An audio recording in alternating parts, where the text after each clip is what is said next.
Welcome to Tatva students corner.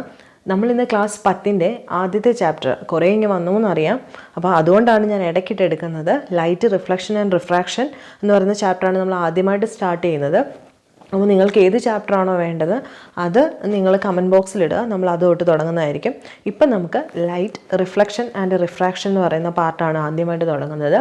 ഇതിനകത്ത് ഞാൻ 2 പാർട്ടായിട്ടാണ് എടുക്കാൻ തീരുമാനിച്ചിരിക്കുന്നത്. ഒന്നാമത്തെ ചാപ്റ്ററിനെ നമ്മൾ ലൈറ്റിൻ്റെ റിഫ്ലക്ഷൻ മാത്രമാണ് പഠിക്കുന്നത്. പിന്നീട് നമുക്ക് റിഫ്രാക്ഷനെ പറ്റിയിട്ട് പഠിക്കാം. അപ്പം നമുക്ക് തുടങ്ങാം. ലൈറ്റ്, റിഫ്ലക്ഷൻ അല്ലേ, അതാണ് നമ്മളുടെ ടേം. എന്താണ് ഈ ലൈറ്റ് എന്ന് പറഞ്ഞു കഴിഞ്ഞാൽ? അതായത് നമ്മൾ സ്ഥിരം കേൾക്കുന്നൊരു വാക്കാണ് ലൈറ്റ്. അപ്പോൾ എന്താണ് ലൈറ്റ് എന്ന് പറഞ്ഞു കഴിഞ്ഞാൽ എന്ന് വെച്ചാൽ, ലൈറ്റ് എന്ന് പറയുന്നത് it is A form of energy. എന്താണ്? ഒരു എനർജി ഫോമാണ് ലൈറ്റ് എന്ന് പറയുന്നത്.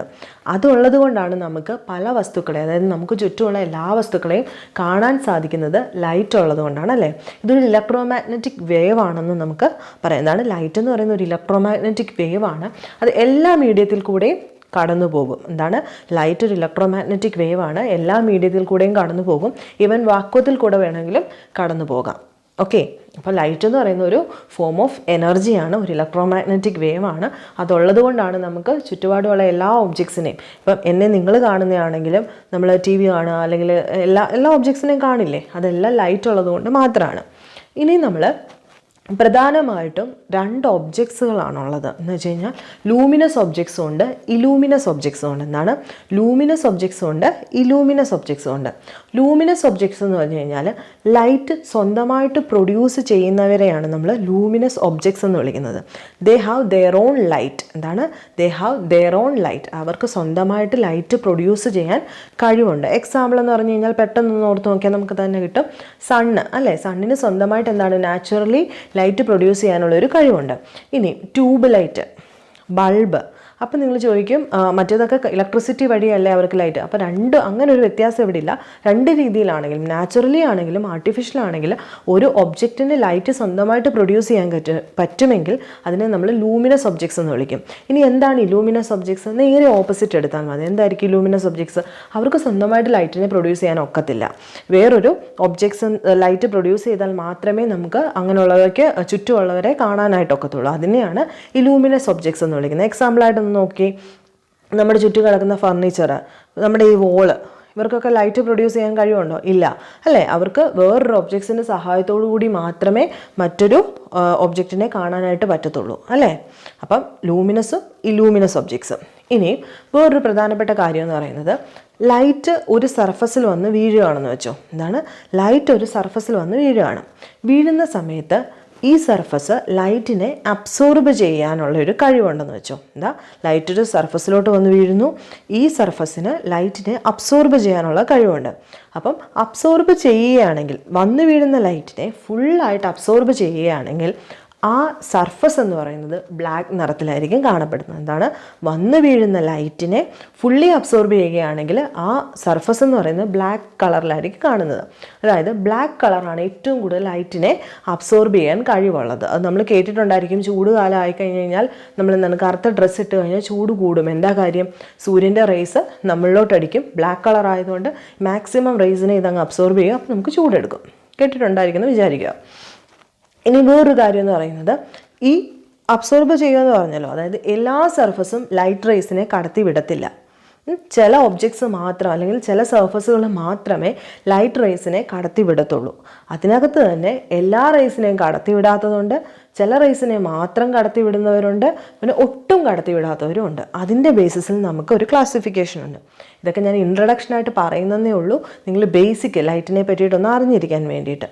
അപ്പം എല്ലാ ലൈറ്റ് റേസ്, വന്ന് വീഴുന്ന ലൈറ്റ് റേസിനെ എല്ലാം കടത്തി വിടുന്നവരെ നമ്മൾ പറയും ട്രാൻസ്പെറൻ്റ് ആയിട്ടുള്ള ഒബ്ജക്ട്സ് എന്ന് വിളിക്കും. എന്താണ്? ട്രാൻസ്പെറൻ്റ് ആയിട്ടുള്ള ഒബ്ജക്ട്സ്. മലയാളത്തിൽ നമ്മൾ പറയും സുതാര്യ വസ്തുക്കൾ എന്ന് പറയും.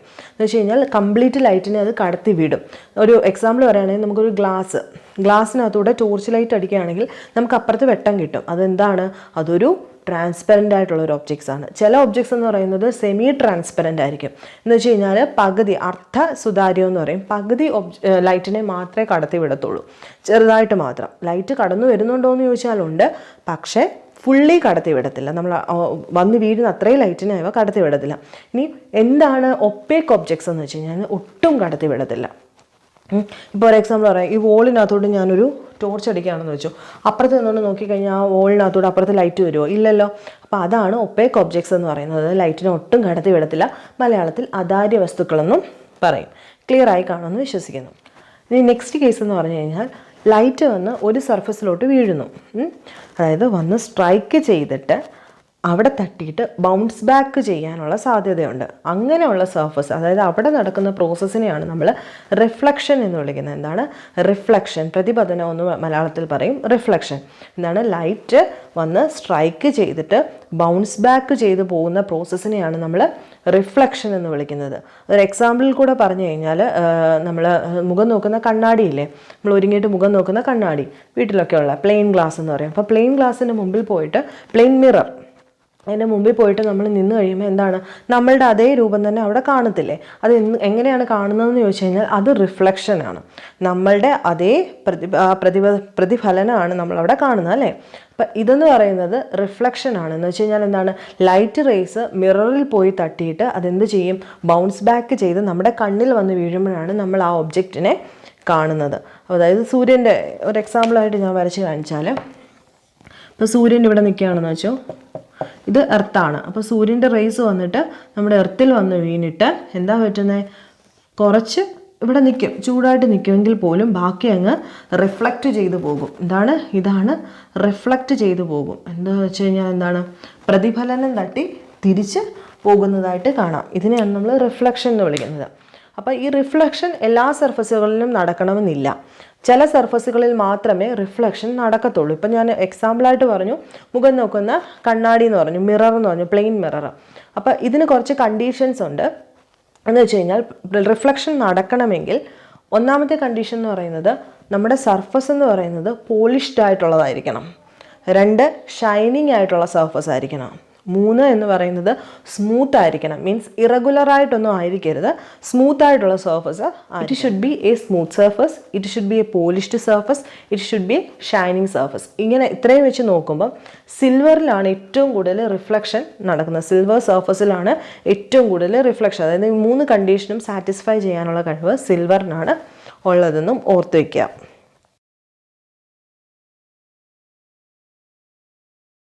ഇനി ലോ ഓഫ് റിഫ്ലക്ഷൻ, അതായത് റിഫ്ലക്ഷൻ്റെ ബേസിസിൽ നമുക്കൊരു ലോ ഉണ്ട്. അത് നിങ്ങൾ ഓൾറെഡി കേട്ടിട്ടുണ്ടായിരിക്കും. ലോസ് ഓഫ് റിഫ്ലക്ഷൻ എന്ന് പറയും. അതിന് കുറച്ച് ടെർമിനോളജീസ് അതിന് മുമ്പിൽ നമ്മൾ നോക്കാനുണ്ട്. അതിലേക്ക് നമുക്ക് പോകാം. അപ്പോൾ നമ്മൾ ലോസ് ഓഫ് റിഫ്ലക്ഷനിലേക്കാണ് കടക്കാൻ പോകുന്നത്. അതിന് മുമ്പ് കുറച്ച് ടേംസ് നമുക്ക് നോക്കാം. ഇങ്ങോട്ട് നോക്കിക്കേ, ഈ ചിത്രത്തിലോട്ട് നോക്കാം. ഒരു ലൈറ്റ് റേ, ഇതൊരു പ്ലെയിൻ മിററാണ്. പ്ലെയിൻ മിററിലോട്ട് ഒരു ലൈറ്റ് റേ വന്ന് ഇൻസിഡൻറ്റ് ചെയ്യുകയാണ്. ഇതാണ് അപ്പോൾ ഇൻസിഡൻറ്റ് വന്ന് വീഴുന്ന റേ ആണ് ഇൻസിഡൻറ്റ് റേ. അതിനെ നമ്മൾ ഡിനോട്ട് ചെയ്യും. ഇൻസിഡൻറ്റ് റേയെ നമ്മൾ ഐ എന്ന് വെച്ചോ. അതായത് ഇൻസിഡൻറ്റ് റേ, ഇൻസിഡൻറ്റ് റേ വന്ന് എവിടെ വീണു? ഒരു പോയിന്റിൽ വന്ന് വീണു. നോക്കിക്കേ, വന്ന് വീണ് കഴിഞ്ഞപ്പോൾ പ്ലെയിൻ മിററാണ്, അതുകൊണ്ട് എന്ത് ചെയ്യും? ഇത് റിഫ്ലക്റ്റ് ചെയ്ത് പോകും. അപ്പോൾ ഇതാണ് റിഫ്ലക്റ്റഡ് റേ. എന്താണ് ഈ പോകുന്നത്? റിഫ്ലക്റ്റഡ് റേ ആണല്ലോ. ഇനി ഇതിന് പെർപെൻഡിക്കുലറായിട്ട് ഞാൻ വരച്ച ഒരു ലൈൻ ഉണ്ടല്ലോ, ഇതാണ് നമ്മുടെ നോർമൽ എന്ന് പറയുന്നത്. എന്താണ് ഇത്? ഇൻസിഡൻറ്റ് റേ ആണ്, റിഫ്ലക്റ്റ് ചെയ്ത് പോയത് റിഫ്ലക്റ്റഡ് റേ. ഇതിന് പെർപെൻഡിക്കുലറായിട്ട് ഞാൻ വരച്ചതാണ് നോർമൽ. ഇനി നോക്കിയേ, ഇൻസിഡൻറ്റ് റേക്കും നോർമലിനും ഇടയ്ക്കുള്ള ഈ ആംഗിളിനെ ഞാൻ ആംഗിൾ ഓഫ് ഇൻസിഡൻസ് ഐ എന്ന് വിളിച്ചു. ഇൻസിഡൻറ്റ് റേക്കും നോർമലിനും ഇടയ്ക്കായിട്ട് ഉള്ള ഈ ആംഗിളിനെ നമ്മൾ ആംഗിൾ ഓഫ് ഇൻസിഡൻസ് എന്ന് വിളിച്ചു, ഐ. ഇനി നോർമലിനും റിഫ്ലക്റ്റഡ് റേക്കും ഇടയ്ക്കുള്ള ഈ ആംഗിളിനെ നമ്മൾ ആംഗിൾ ഓഫ് റിഫ്ലക്ഷൻ അഥവാ ആർ എന്ന് വിളിച്ചു. മനസ്സിലായല്ലോ? ഇതാണ് ഇൻസിഡൻറ്റ് റേക്കും നോർമലിനും ഇടയ്ക്കുള്ളത് ഇൻസിഡൻറ്റ് ആംഗിൾ ഓഫ് ഇൻസിഡൻസ്, നോർമലിനും റിഫ്ലക്റ്റഡ് റേക്കും ഇടയ്ക്കുള്ളത് ആംഗിൾ ഓഫ് റിഫ്ലക്ഷൻ. അപ്പം ടെർമിനോളജി നോക്കുന്ന സമയത്ത് ഇൻസിഡൻറ്റ് റേ എന്ന് പറഞ്ഞു കഴിഞ്ഞാൽ എന്താണ്? Incident ray is the ray that strike on the surface. ഇതാണ് incident ray is the ray that strike on the surface and the reflected ray is the ray that reflected back from the surface. What is angle of incidence? It is the angle between incident ray and normal. Reflected angle എന്ന് വെച്ച് കഴിഞ്ഞാൽ angle of reflection means it is the angle between normal and reflected ray. പിടികിട്ടി കാണുമെന്ന് വിശ്വസിക്കുകയാണ്. എന്തെങ്കിലും doubt വേണമെങ്കിൽ പറയാം. ഇനി ഇത്രയും നമ്മൾ പറഞ്ഞല്ലോ. ഇത് വെച്ചിട്ട് പ്രധാനമായിട്ടും 2 ലോ ആണ് ലോ ഓഫ് റിഫ്ലക്ഷനകത്തുള്ളത്. ഫസ്റ്റ് ലോ എന്ന് പറഞ്ഞു കഴിഞ്ഞാൽ ശ്രദ്ധിച്ചേക്കാം, incident ray, reflected ray, normal are lies in the same plane. എന്താണ്? Or same surface. ഇൻസിഡൻറ്റ് റേയും റിഫ്ലക്റ്റഡ് റേയും നോർമലും ഒരേ പ്ലെയിനിലായിരിക്കും അല്ലെങ്കിൽ ഒരേ സർഫസിലായിരിക്കും വരുന്നത്. അതാണ് ഒന്നാമത്തെ ലോ. ഇനി സെക്കൻഡ് ലോ എന്ന് പറയുന്നത് angle of incidence is equal to angle of reflection. അതായത് ആംഗിൾ ഓഫ് ഇൻസിഡൻ്റ് എന്ന് പറയുന്നത് ആംഗിൾ ഓഫ് റിഫ്ലക്ഷന് ഈക്വൽ ആയിരിക്കും. ഇതാണ് ലോ ഓഫ് റിഫ്ലക്ഷൻ. ഇതാണ് റിഫ്ലക്ഷന് നടക്കുന്ന സമയത്ത് 2 ലോയാണ് ഇത് സാറ്റിസ്ഫൈ ചെയ്യുന്നത്. ഒന്നാമത്തത് incident ray, reflected ray, normal are lies in the same plane. Second one angle of incidence is equal to angle of reflection. മനസ്സിലായല്ലോ? നെക്സ്റ്റ് നമ്മൾ നോക്കാൻ പോകുന്നത് ടൈപ്സ് ഓഫ് മിററാണ്. മിററുകൾ പ്രധാനമായിട്ടും 2 ടൈപ്പാണുള്ളത്. ഒന്നെന്ന് പറയുന്നത് ഇപ്പം നമ്മൾ ചർച്ച ചെയ്ത് കഴിഞ്ഞു, പ്ലെയിൻ മിററുണ്ട്. 2 എന്ന് പറയുന്നത് സ്പെറിക്കൽ മിററാണ്. എന്താണ്? സ്പെറിക്കൽ മിററുണ്ട്, പ്ലെയിൻ മിററുണ്ട്. എന്താണ് പ്ലെയിൻ മിറർ? നമുക്കറിയാം, നമ്മുടെ വീട്ടിലൊക്കെ കണ്ണാടി നോക്കുന്ന കണ്ണാടി, ഇതാണ് പ്ലെയിൻ മിറർ എന്ന് പറയുന്നത്. ഇനി സ്പെറിക്കൽ മിറർ എന്ന് പറയുമ്പം അതൊരു സ്പിയറിൻ്റെ പാർട്ടായിട്ടുള്ള മിററാണ് സ്പെറിക്കൽ മിറർ എന്ന് പറയുന്നത്. അപ്പോൾ സ്പെറിക്കൽ മിറർ പെട്ടെന്ന് പിടികിട്ടാനായിട്ട് ഒരു എക്സാമ്പിൾ പറഞ്ഞാൽ, നമ്മൾ സ്പൂൺ എടുത്തു കഴിഞ്ഞ് കഴിഞ്ഞാൽ അതിന് അകവശമുണ്ട്, അതായത് കർവ്ഡായിട്ടുള്ളൊരു ഷേപ്പും ഉണ്ട്, ബൾജ് ചെയ്തൊരു ഷേപ്പും ഉണ്ട് ആണല്ലോ. ഇതൊരു സ്പെറിക്കൽ മിററിന് എക്സാമ്പിളായിട്ട് നമുക്ക് പറയാനായിട്ട് പറ്റും. അപ്പോൾ സ്പെറിക്കൽ മിറർ പ്രധാനമായിട്ടും 2 എണ്ണമുണ്ട്. ഒന്ന് കോൺകേവ് മിററും ഒന്ന് കോൺവെക്സ് മിററും. ഒന്ന് കോൺകേവ് മിറർ, രണ്ടാമത്തേത് കോൺവെക്സ് മിററാണ്. അപ്പോൾ കോൺകേവ് മിറർ എന്ന് പറഞ്ഞു കഴിഞ്ഞാൽ നമ്മൾ സ്പൂൺ എടുത്തു കഴിഞ്ഞാൽ ആ അകഭാഗം ഉണ്ടല്ലോ, നമ്മുടെ ആ കർവ് ചെയ്ത് നമ്മൾ യൂസ് ചെയ്യുന്ന ഭാഗം, അതാണ് കോൺകേവ് മിററിൻ്റെ ഷേപ്പ് എന്ന് പറയുന്നത്. കർവ്ഡ് ആയിട്ടിരിക്കും. അപ്പോൾ കേവ് എന്ന് ഓർക്കുക അല്ലേ, ഗുഹ പോലെ ഇരിക്കുന്ന അത് കേവ്. ഇങ്ങനെ ഇരിക്കുന്ന ഈ ഒരു പോർഷനെയാണ് നമ്മൾ കോൺകേവ് മിററിൻ്റെ ഷേപ്പ് എന്ന് പറയുന്നത്. ബൾജ് ചെയ്ത പോർഷൻ ഉണ്ടല്ലോ, അതിനെ നമ്മൾ കോൺവെക്സ് മിററിന് എക്സാമ്പിൾ, അതായത് അതിൻ്റെ ഷേപ്പായിട്ട് നമുക്ക് പറയാനായിട്ട് പറ്റും. മനസ്സിലായല്ലോ? അപ്പം 2 തരത്തിലാണ് പ്രധാനമായിട്ടും മിററുകളുള്ളത്. ഒന്ന് പ്ലെയിൻ മിററും ഉണ്ട്, 2 സ്പെറിക്കൽ മിററും ഉണ്ട്. അപ്പോൾ പ്ലെയിൻ മിറർ എന്ന് പറയുമ്പോൾ നമ്മൾ പറഞ്ഞു എന്താണ്, റിഫ്ലക്റ്റ് ചെയ്ത് പോകുന്നതാണെന്ന് പറഞ്ഞു. അതുപോലെ തന്നെ ഇനി സ്പെറിക്കൽ മിറേഴ്സിൻ്റെ കേസ് വരുമ്പോൾ കോൺവെക്സും കോൺകേവും നമുക്ക് ഡീറ്റെയിൽഡ് ആയിട്ട് പഠിക്കാനുണ്ട്. അതിൻ്റെ ഇമേജ് ഫോർമേഷനെ പറ്റിയിട്ട് നമുക്ക് പഠിക്കാനുണ്ട്. നെക്സ്റ്റ് നമ്മൾ പറയാൻ പോകുന്നത് ടൈപ്സ് ഓഫ് ഇമേജസിനെ പറ്റിയിട്ടാണ്. നമ്മൾ എപ്പോഴാണ് ഒരു ഇമേജിനെ കാണുന്നത്? എപ്പോഴാണ്? നമ്മുടെ കണ്ണിൽ ആ റിഫ്ലക്റ്റർ റേ വന്ന് വീഴുമ്പോൾ, അതായത് ഒരു പ്രകാശം വന്ന് അതിൽ ലൈറ്റ് വന്ന് ആ ഒബ്ജക്ട്സിൽ തട്ടി ആ ഒബ്ജക്റ്റിൽ നിന്ന് റിഫ്ലക്റ്റ് ചെയ്ത് നമ്മുടെ കണ്ണിൽ വീഴുമ്പോഴാണ് നമ്മൾ ആ ഒബ്ജക്റ്റിനെ കാണുന്നത് ആണല്ലോ. അപ്പം ടൈപ്സ് ഓഫ് ഇമേജ് എന്ന് പറഞ്ഞു കഴിഞ്ഞാൽ ഒരു പോയിന്റിൽ വന്ന് ഈ തട്ടി വരുന്ന ലൈറ്റ്സ് ഒരു പോയിന്റിൽ വന്ന് ഇൻ്റർസെക്റ്റ് ചെയ്യുന്നുണ്ടോ ഇല്ലയോ എന്നതിനെ ഡിപ്പെൻഡ് ചെയ്തിട്ടാണ് നമ്മൾ റിയൽ ഇമേജ് ആണോ വെർച്വൽ ഇമേജ് ആണോ എന്ന് തിരിച്ചറിയുന്നത്. എന്താണ്? അപ്പോൾ ഇമേജസ് 2 തരം, ഒന്ന് റിയല്, രണ്ടാമത്തത് വെർച്വൽ. ഏതിൻ്റെ ബേസിസിലാണ്? അതായത് റിഫ്ലക്റ്റഡ് റേസ് ഒരു പോയിന്റിൽ വന്ന് വീഴുവാണെങ്കിൽ, എല്ലാം കൂടി ഇൻ്റർസെക്റ്റ് ചെയ്ത് ഒറ്റ പോയിന്റിൽ വന്ന് വീഴുകയാണെങ്കിൽ നമ്മൾ പറയും അത് റിയൽ ഇമേജ് ആണെന്ന് പറയും. അതേസമയം ഡൈവേർജ് ചെയ്ത് പോകുകയാണെങ്കിൽ, അതായത് ഒരു പോയിന്റിൽ വന്ന് ഇൻ്റർസെക്റ്റ് ചെയ്യാതെ റിഫ്ലക്റ്റ് ചെയ്ത്, അതായത് ഒബ്ജക്റ്റിൻ്റെ മുകളിൽ വന്ന് വീഴുന്ന ലൈറ്റ് ഡൈവേർജ് ചെയ്ത് പോകുകയാണെങ്കിൽ നമ്മൾ പറയും അത് വെർച്വൽ ഇമേജ് ആണെന്ന്. മനസ്സിലായല്ലോ? അപ്പം റിയൽ ഇമേജും വെർച്വൽ ഇമേജും ബേസിക്സ് നോക്കുകയാണെന്നുണ്ടെങ്കിൽ അത് ഒരൊറ്റ പോയിന്റിൻ്റെ വ്യത്യാസത്തിലാണ് വേറിട്ട് നിൽക്കുന്നത്. പോയിന്റ് ഓഫ് ഇൻ്റർസെക്ഷൻ, അതായത് എല്ലാം കൂടെ ഒരു പോയിന്റിൽ വന്ന് വീഴുകയാണെങ്കിൽ അത് റിയൽ ഇമേജും, ഡൈവേർജ് ചെയ്ത് പോവുകയാണ്, ഒരു പോയിന്റിൽ വന്നിട്ടല്ല റിഫ്ലക്റ്റഡ് റേസ് എല്ലാം കൂടെ വീഴുന്നതെങ്കിൽ അതെന്താണ്? വെർച്വൽ ഇമേജിൻ്റെ പ്രത്യേകത എന്ന് പറഞ്ഞു കഴിഞ്ഞാൽ ഇതൊരിക്കലും ഒരു പോയിന്റിൽ വന്ന് റിഫ്ലക്റ്റഡ് റേസ് വീഴത്തില്ല. പിന്നെ ഇത് ഇറക്റ്റായിട്ടുള്ള ഇമേജ് ആയിരിക്കും പ്രൊഡ്യൂസ് ചെയ്യുന്നത്. അത് നിൽക്കുന്ന രൂപമല്ലേ. ഇപ്പം ഞാൻ പോയിട്ട് ഒരു കണ്ണാടിയുടെ മുമ്പിൽ നിൽക്കുമ്പോൾ എൻ്റെ അതേ രൂപത്തിൽ തന്നെയാണ്, തലകുത്തനെയൊന്നും അല്ല കാണുന്നത്, അതേ രൂപത്തിൽ തന്നെയാണ് കാണുന്നത്. പിന്നെ സെയിം സൈസ് ആയിരിക്കും, ഞാൻ എത്രയുണ്ടോ അത്രയും തന്നെ സെയിം സൈസിലായിരിക്കും പ്ലെയിൻ മിറർ എനിക്ക് തിരിച്ച് റിഫ്ലക്റ്റ് ചെയ്ത് തരുന്നത്. അപ്പോൾ same size of the object ആയിരിക്കും അതിനകത്തും കാണുന്നത്, ഇറക്റ്റ് ആയിരിക്കും. പിന്നെ കാരണം എന്താണ്? പോയിന്റ് ഓഫ് ഇൻ്റർസെക്ഷൻ എന്ന് പറയുന്നത് ഇവിടെ ഉണ്ടാവുന്നില്ല, എല്ലാം പലയിടത്തും ഡൈവേർജ് ചെയ്താണ് പോകുന്നത്. പിന്നെ പ്രധാനപ്പെട്ട ഒരു ലാറ്ററലി ഇൻവേർട്ടഡ് ആയിരിക്കും. ലാറ്ററലി ഇൻവേർട്ടഡ് ആയിരിക്കും എന്ന് വെച്ച് കഴിഞ്ഞാൽ നമ്മൾ നിൽക്കുന്ന സമയത്ത് ഞാനിവിടെ നിൽക്കുകയാണെങ്കിൽ എൻ്റെ വലത്തെ സൈഡ് കണ്ണാടിയിൽ പ്ലെയിൻ മിററിൽ വരുന്ന സമയത്ത് വെർച്വലിൻ്റെ പ്രത്യേകതയാണ് പറയുന്നത്, അത് ഇടത്തെ സൈഡിലായിട്ട് മാറും. എന്ന് വെച്ച് കഴിഞ്ഞാൽ നമ്മളിപ്പം ഇടതുവശം അതിനകത്ത് വരുമ്പോൾ വലതുവശമായിരിക്കും, വലതുവശം അതിനകത്ത് വരുമ്പോൾ ഇടതുവശമായിരിക്കും. മനസ്സിലായല്ലോ? അപ്പോൾ ഇത്രയാണ് വെർച്വൽ ഇമേജസിൻ്റെ പ്രത്യേകത. ഇനി റിയൽ ഇമേജ് എന്ന് പറഞ്ഞു കഴിഞ്ഞാൽ എന്താണ്? നമ്മൾ പറഞ്ഞു റിഫ്ലക്റ്റഡ് റേസ് എല്ലാം കൂടെ റിഫ്ലക്റ്റ് ചെയ്ത് ഒരു പോയിന്റിൽ വന്ന് കൂട്ടിമുട്ടും. അപ്പോൾ ഇതിൻ്റെ പ്രത്യേകത എന്ന് പറഞ്ഞാൽ ഇത് സ്ക്രീനിൽ കിട്ടും നമുക്ക്.